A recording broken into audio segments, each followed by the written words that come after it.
This archaeological investigation was part of a 3-year Heritage Lottery funded project. The aim was to locate vaults which are known to be somewhere beneath the floor of St Helen's Church, the entrance to which have been lost. The archaeology project was a community activity. It began with the carrying out of a survey of the church and the churchyard. This was undertaken by groups of people of all ages under the supervision of Mercian archaeologists. They were instructed and guided in the use of specialist GPS and measuring equipment. This produced a set of results which showed the outline of the church and the churchyard, which looked like this. The archaeologists then use computer software to fill in the outline of the church on a scale and a level of detail not seen before. One of the things which can be clearly seen here is the difference in the thickness of the walls of the tower, which is the older part of the church, and the other walls. Here, the walls of the Victorian extensions have been marked in red. A phased plan of the church will be produced for the full archaeology report. One of the investigations carried out by the archaeologists concerned the orientation of the church. Many churches, but not all, face the east. It was noted that St Helen's Church does not. Placing a line of orientation on an aerial photograph of the church and transferring that to a protractor shows that the orientation is 63 degrees from due north. The theory that the archaeologists decided to work on was that at the time the church was laid out, it was designed to point at a sunrise. They looked at the time of sunrise and sunset for Ashby throughout the year of 2017 and saw that the sun rose at exactly 63 degrees on the 1st of May. Furthermore, it would always rise at that angle on that date in that point in the solar year. However, our calendar is not the same every year, because the solar year is not exactly 365 days long. We make an adjustment every 4 years by adding an extra day in a leap year. But to complicate things even further, at the time when St Helen's Church was built, the Gregorian calendar, which we use today, had not been thought of. By consulting the Julian calendar, which would have been the one used at the time, the team calculated that St Helen's Church would be aligned with the sunrise on the 22nd of April. The year in which Easter fell on the 22nd of April in the Julian calendar was 1470. This suggests that the church was built in 1470 rather than 1474, which was previously thought. It's known that William Hastings was given a licence to crenellate, i.e. to convert his house to a castle, in 1474. Hastings was an associate of Edward IV, who was on the throne in 1470. However, in October of that year, the unfortunate Edward IV was overthrown and replaced by Henry VI, the Lancastrian. Henry was in turn overthrown himself in 1471 and Edward returned to the throne. It is possible, therefore, that Hastings laid out his church in 1470 under Edward IV, but was unable to continue with the building until more favourable times, around 1474. The latest edition of Pevsner's archaeological guides and the description of the church in the listings of Historic England date part of the church to the 14th century. This is the description. The nave, chancel arch, and arch to the south chapel have octagonal piers and polygon responds of the 14th century type, but embellished with panelled tracery and brattished capitals that suggest late 15th century remodelling. The core and nave of the church is 14th century, but it was enlarged in 1474. So, this refers to that part of the arches above the panels topped with crenellations. Pevsner does not say why he thinks this is 14th century, and this needs to be further investigated.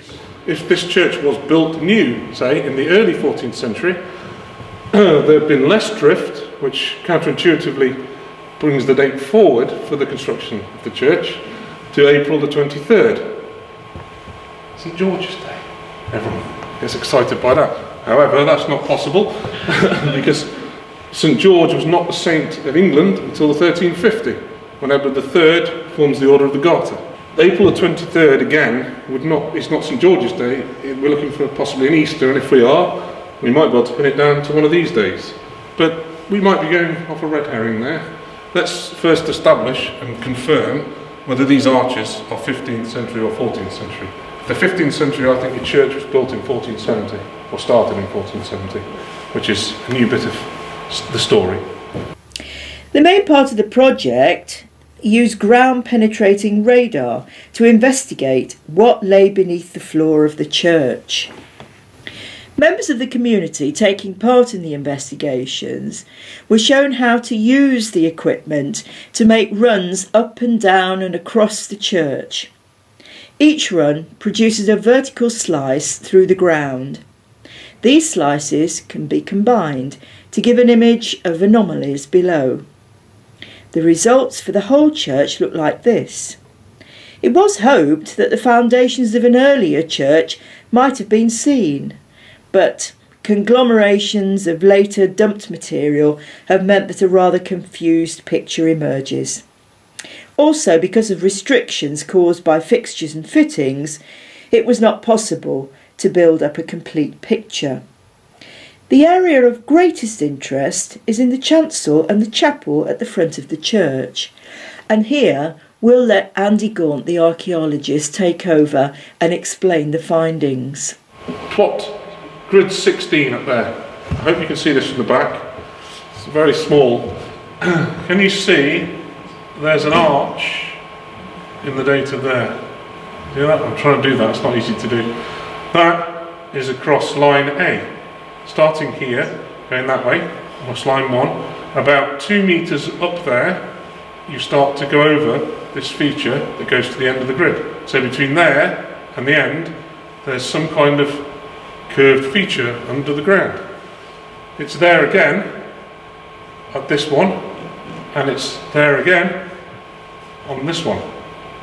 So that feature, that curved feature, is running under there in this direction with this side over here and this side over here. So we've got an arch under the ground. I've used the word arch. So there, potentially, we have a vault running this way, orientated this way, under the chancel. If we go to grid 15 and do the same, there's the arch again, and it's there, but unfortunately it's here, look, but it's masked by that brass plaque that reflected on the surface, which cuts through it, but it's there, look, it's there, and it carries through 15, so it starts all the way up there on the first run of 15. It's still there. We couldn't go any further because of steps. We couldn't get in perpendicular to that in that little entrance, sadly, and there's all the seats here. But we have got a vault that starts all the way up there and runs all the way down to the entrance there into the chapel, and that runs that way, north-south in relation to your church, but not in real life. It runs that way. You've got a vault, barrel vault of sorts, under the chancel, running that way. All right. If we look in 17, which is the big grid, it was collected again in that direction, which is good. We did collect this way as well, but it doesn't show so much because once you've found that feature, you need to go. If it's doing this, you need to data collect across it. If you go that way, it's very difficult to see it. I'll show you that in a minute, but we do see it, but only once you know it's there. Right? There's 17 collected that way, so restricted. This is the only one that's going to get it. It's there in the first run. There it is, look, all the way across this one. Remember, the last lot started further back, and it was about halfway. So there's the vault.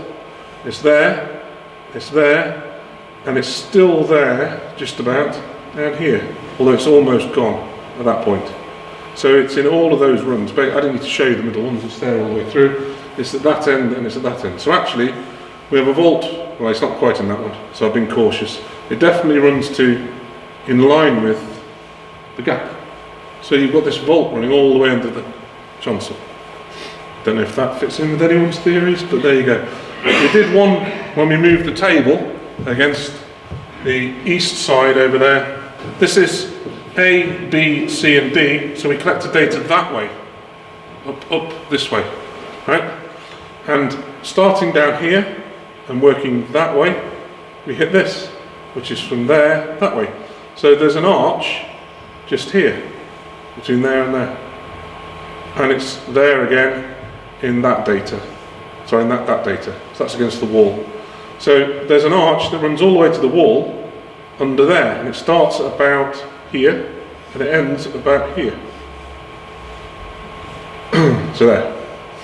And it's orientated that way. We then looked in 12 because it's collected this way, and so we were likely to pick this feature up by going perpendicular to it again. And lo and behold, if you start up there and walk this way, you get an arch there, right? And you get the arch there, it's a bit fainter, and it's still there, but it gets much more muddled. So one is this one, 2, 3. Roughly 3 of these plots, from there to those 3 plots, have got an arch there, and then it disappears. Right? But what's interesting, you see this data here, which is messy, then it gets clearer, and then it stays clear, and then gets messy again. What you're seeing is the ground extends further down under here, this bit, then it gets less as you go this way, then there's very little ground because you're over the vault, and then it gets more again down here. So you're actually going that way, but you're picking up a vault that's doing that. So we picked up that vault that's still there, this one, and we've got this one in that plot. You have to take my word for it, it's definitely there. So we've got a vault orientated that way, and still got that first one. In 18, going that way, by the way, we're looking to see if there's anything down this end.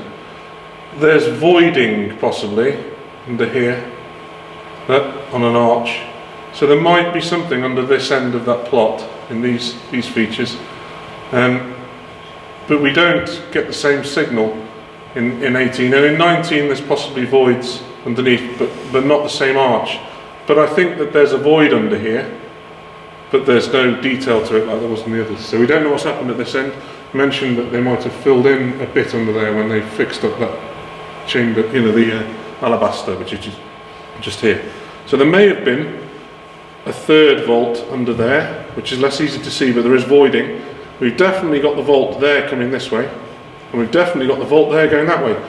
Logistics meant we couldn't look there, and we couldn't quite get in here properly, but I think you maybe entered it through there, to the side of the pulpit, through that arch, one of them, and then you may have entered the other one through from in the vestry bit there, down under, but there is a vault running basically this way and a vault running that way. Maybe you lose this end of the vault here, because where you have a barrel vault, which is this kind of curved vault like this, it's shallow. Where they join, the arch actually disappears into the arch that co-joins with it, and you get a flat top. So it may be that we're not picking up properly the convergence of these two, so I can't tell you if they join or not. What I can tell you is that there's no evidence of a wall under there. So it's quite possible you could get in there and then all the way up there, and there may be one this side as well that's suffered. But you've definitely got 2 round-topped vaults under there. I'm afraid the data doesn't allow us to say any more. So you don't know when you're dragging a box around what you're going to find.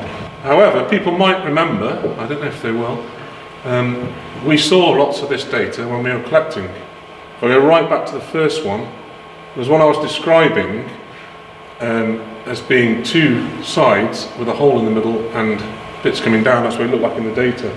And I definitely recall us picking that up as we were surveying. And we were showing it to people were seeing it, but we didn't know till we've processed it and looked at it that that's the vault, you've got it. And you've got 2 vaults that still survive intact That's that one and that one. And there's 2 vaults under there. One under the chapel that way and one under the chancel going that way.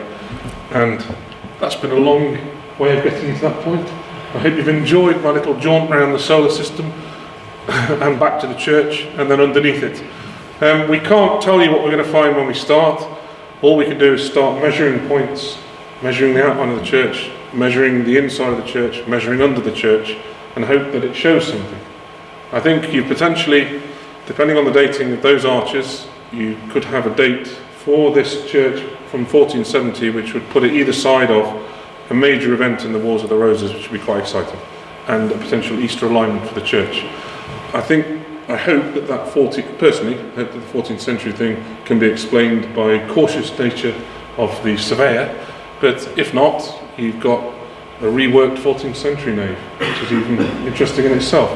But potentially, you've got this alignment to the church helping to date the church back to before you thought it dated from, which is quite exciting, and we've found some of the vaults under there. How are you going to get into them? I don't know. That's over to you. But you can work on that. Now there might be some stuff we can do with some of this data here to see if we can get better quality at this end. Now we know what we're looking for the final result, to see if we can find anything in here. And I'm looking at this point here to see if we can, it might be that convergent, what we call a groin, which is the groin vault here, this bit in here. That might be what we're seeing in some of the data there. And if I can get that proper examples of that to compare it to, then I might be able to say that there. We'll go and have a look. If people could tell us what they expect. I know that people said there was an entrance here. I can't see that that's the case because we've definitely got the structured roof there. But anything that could explain why there's an absence in the data of that arch up here would be very useful. That could be, where the entrance would be. I've gone for where you've got these openings in the walls that are over here, possibly hidden from the church, congregation, etc. I don't know, but that's where we're at so far. And more information. We've got a few bits of historic data, haven't we, about there being 3 things. We've got different testimonies from different people. So anybody's got testimonies and experiences and memories, we can share them, and they can all add into our understanding of what's going on. But all I can say is you've definitely got 2 vaults, possibly a third, and they still survive and they're under there, and they seem fairly solid. There's definitely arched roofs under there. So that's it. I'm not sure how exciting this is.